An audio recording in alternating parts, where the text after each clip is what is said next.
All right, guys, we are moving through our chapters here, and we are on chapter 7 today. Sour grapes. Principal called Mrs. to come to his office. Only I didn't even know he was going to do that sneaky thing. That's how come I had to pull my skirt way over my head, or else Mrs. would see me there and she would know that I tattletaled on her. Don't do that, said Principal. Yeah, only I'm allowed, I said from underneath my skirt, because I have on my new red tights and also shorts. After that, Principal went out of his office, and I heard my teacher's voice outside the door. Then I quick got down from my big wood chair, and I hid under Principal's giant desk, because I was scared of what was going to happen, that's why.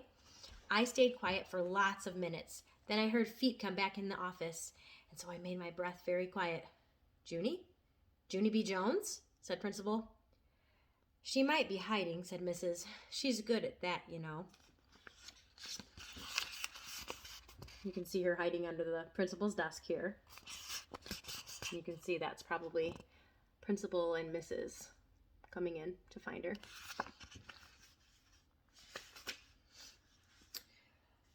And so just then I had to think of something very quick, or else they might come looking for me, I think. Yeah, only Junie B. Jones isn't hiding, I said in a scary voice. Junie B. Jones had to go home. Only don't call her mother, or else she will get mad at you and crack your head open. After that, feet walked real fast around the desk. It was Principal. Come out of there right now, young lady, he said. I peeked my eyes out at him. Man, I said very quiet. Then I had to sit in the big wood chair again, and Mrs. sat down next to me, except for I didn't look at her, or else she might be making a fist at me. Good afternoon, Junie B., she said in a nice voice. I did a gulp. I think you and I need to have a little talk, she said. Then my eyes got a teeny bit of wet in them, 'cause a little talk means I'm going to get yelled at. Yeah, only I tried not to tattletale on you, I said very quick, 'cause I didn't want you to go to jail for stealing grapes, and so I kept it a secret inside my head, and I didn't talk, and Grandma Miller thought a dead cat got my tongue. Only today Lucille said my head was going to blow, and so that's how come I run to the nurse for a Band-Aid, and she took me to Principal, and then my secret accidentally slipped out of my lips. Mrs. dried my eyes with a tissue. It's okay, Junie B., she said. I'm not angry at you. I just need to know what you saw me do at the grocery store. Can you tell me what you saw? Then she said the word, exactly. I made my voice very whispering. I exactly saw you eat grapes, I told her, except for you didn't pay the store man for them. You just put them in your mouth and ate them. And that is called the word of stealing, I think. After that, I hid my head under my skirt again. You don't have to hide, Junie B., said Mrs. I'm the one who should be hiding. I'm the one who took the grapes. I peeked my eyes over my skirt at her. Then Mrs. did a little smile, and she explained all about what happened. 2 weeks ago, I bought some grapes at the grocery store, she said. But when I got them home, I discovered they were so sour no one in my family would eat them. So this week, when my husband and I went back to the store, I thought I'd be smart and taste a couple of grapes before I bought them. I raised my eyebrows. Is that the rules? I asked very quiet. Mrs. shook her head. No, she said, that's not the rules. I should have told the grocery man about my sour grapes, and then I should have asked him if I could sample one or two. But I didn't do that, and it was right of you to worry when you saw me eating them without paying for them. It was? I asked. Mrs. smiled again. Of course it was, she said. It shows you know right from wrong. And it also shows that teachers make mistakes just like everybody else.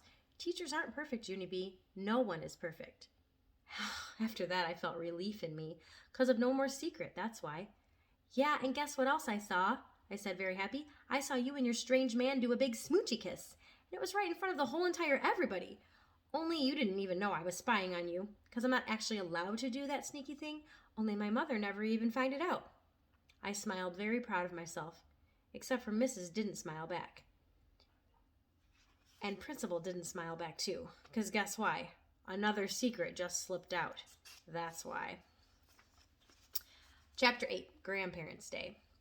Mrs. went back to room 9. That's because the bell rang to start kindergarten, of course. Only Principal didn't let me go too. He said to stay in my wood chair. Then he called Mother on the telephone, and he told her all about the grocery store and also about my sneaky peeky spying. Principal is a squealer. After that, Mother said she wanted to talk to me. Only when I said hi, she didn't even say hi back. She said she wasn't very happy with me, Missy, and no more spying means no more spying, and we would talk about this after her work. Then Mother said she never wants to get any more phone calls from the principal. Did I understand? Did I? I looked at Principal. Mother says not to call her anymore, I told him. Then Mother did a loud groan in the phone, except I don't know why. After that, me and her hanged up, and Principal said I could go to room 9. So I runned there speedy quick. Only too bad for me, 'cause I got there too late to sing My Country Tizzy Thee, Sweet Land of Liver Free, which is my favorite flag song. So I just had to sit down at my table, and that's all. I showed Lucille my Band-Aid. See, my head's not blowed up, I said, very happy. Too bad, said a mean boy named Jim. I made a fist at him. Then me and him got into a scuffle. Scuffle is the school word for I accidentally tore his shirt. Only guess what? I didn't even get in trouble, because just then the grandparents came to room 9 for Grandparents' Day. Hey, there's mine, I hollered, very excited. Mine is the grandpa with the baldy head. Mine too, said a girl named Charlotte. Mine too, said my boyfriend named Ricardo. Then a grandma with blonde hair came in, and she had on long red fingernails and dangling earrings and jewels on them. That's my Nana, said Lucille. I smiled at her. Your Nana looks like a money bags, Lucille, I said. After that, another grandma came in, and she runned over to that Jim I hate, and she tried to hug him very tight. Only that mean Jim just kept on standing there, and he didn't even hug her back. I tapped on her. I'll hug you, I said, and so then me and her hugged real tight. I hate your grandboy, I said, very sweet. Just then Mrs. clapped her loud hands together, and she made the grandparents sit down in the back of the room. This is a picture of Junie B. hugging Jim's grandma, since Jim wouldn't hug her.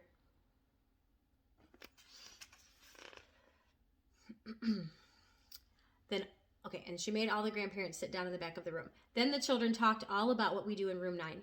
It's fun here, said my bestest friend, that Grace. We learn to count and to read and to wash our hands after we go to the bathroom. And we learn recess and snacks and art, said Ricardo. Art is my favorite, I called out. Only my art didn't get hanged up because I painted a horse and his head turned out like a fat sausage. And so I had to tear it up and stomp it out on with my shoes. That mean Jim did a cuckoo sign at me. And it was right in front of the whole entire grandparents. Yeah, only everybody makes mistakes, I said. Right, missus? Right? 'Cause on Saturday you kissed a strange man at the grocery store and then you stole a bunch of grapes. And so even teachers make mistakes, right? Mrs. face went funny, and her skin turned the color of reddish, and her voice couldn't say any words. How come you're not talking, missus? I hollered out. Does the dead cat got your tongue? Just then, Grandma Miller made a loud laugh in the back of the room. Then I heard my grandpa laugh, too. And pretty soon, lots of other grandparents were laughing and laughing. Hey, it sounds happy in this place, I hollered. After that, Mrs. didn't look so reddish anymore. Then we got out Freshmans, and Grandma Miller helped me put my cookies on a plate. Mrs. made announcement to room 9, and she said only 2 cookies apiece for the children. Except I ate 4 delicious chocolate ones, and no one even saw me. Only that's not called stealing. That's called extras. After the Freshmans, the grandparents had to go home to their houses, and so I hugged my grandma and grandpa very much. And then I hugged that mean Jim's grandma, too. And also Lucille's moneybags Nana. Love your earrings, I said. Then Mrs. saw me being polite, and she smiled very nice at me. Mrs. has white teeth. They are just like Grandpa Miller's teeth, only hers don't come out, I don't think. Except for I'm not sure positive. And so guess what? I still wish I could hide in her hamper. That's what. And that is the end of Sneaky Peeky Spying. What are we going to do with that Junie B. Jones? Oh my goodness. All right, guys, I will have to look up and see what number 5 is in the series and see if I have that one in the classroom.